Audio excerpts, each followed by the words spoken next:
October 7th, 2023. It was supposed to be a quiet Saturday morning in Israel. Families were asleep. Children were getting ready for a holiday. No one knew that, within hours, the country would face its deadliest day in history. To understand how it happened, we need to look at what came before. For years, Gaza had been under blockade. 2 million Palestinians trapped inside a strip of land just 25 miles long. Electricity limited, food and medicine restricted. Repeated wars with Israel had left Gaza in ruins.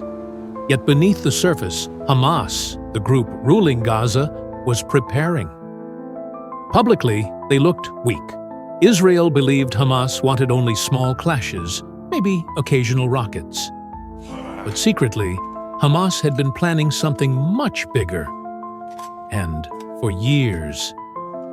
Reports later revealed that Hamas trained for months in secret compounds. Fighters practiced storming mock Israeli bases, kidnapping soldiers, and raiding towns. Underground tunnels were dug deeper into Gaza, where weapons and fighters could move unseen. Hamas leaders used encrypted communications, hiding their intentions even from Israeli intelligence. And when the day came, it was planned down to the smallest detail. At around 6:30 in the morning, the skies over southern Israel lit up. Hamas launched thousands of rockets at once, the largest barrage Israel had ever faced. Sirens wailed, people ran for shelters, but the rockets were only a distraction. While Israel's defenses were busy, Hamas fighters crossed the border. They used bulldozers to break through fences. Motorbikes sped through the gaps. Pickup trucks full of armed men raced into Israeli territory. Some fighters even came by air, paragliders soaring over the fence, landing inside Israel. Others came from the sea, using small boats to slip past defenses. The attack was shockingly coordinated.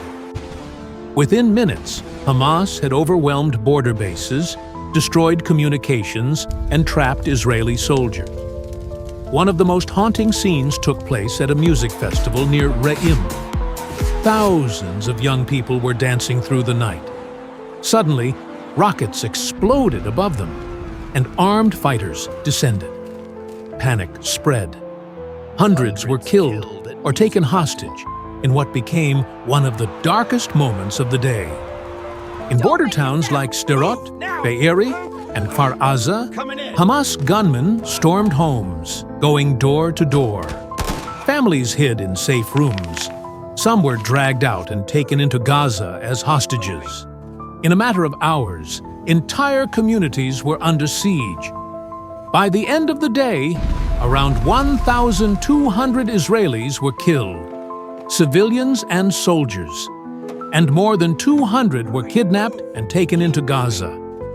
It was a scale of violence Israel had never imagined possible. So how did Hamas manage this? Investigations suggest it was a mix of careful deception and Israel's overconfidence. For months before October 7th, Hamas gave the impression it was not looking for war, even negotiating work permits for Gazans to enter Israel.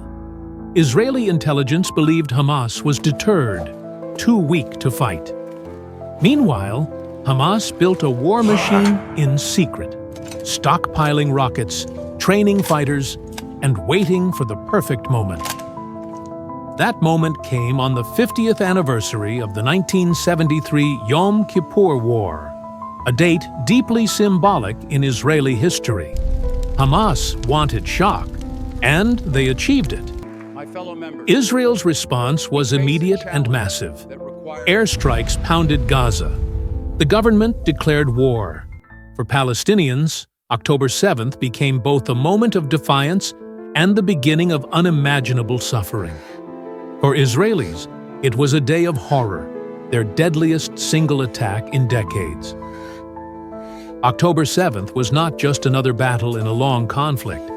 It was a turning point, a day that revealed the depth of Palestinian despair. and the limits of Israel's security.